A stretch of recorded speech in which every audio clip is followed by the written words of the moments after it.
I've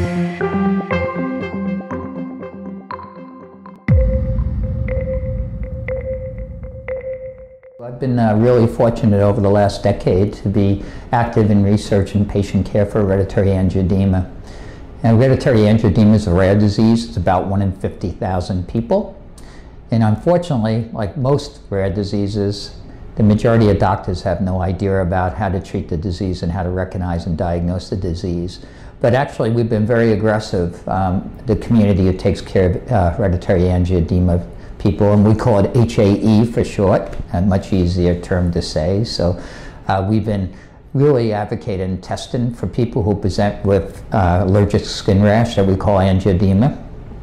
And if they do have a low C4, to be referred to a center that'll take care of them, because over the last 5 years there's been many new therapies that's come out, and in the next hopefully 5 years there's going to be quite a few other new therapies.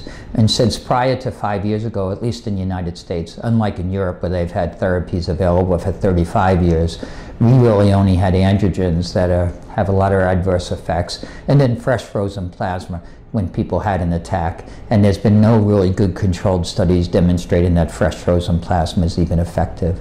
So this is kind of an exciting time because we now have 5 drugs out there that work. And we have another few drugs, 4 drugs actually, coming down the pipeline that look like they're going to be very promising.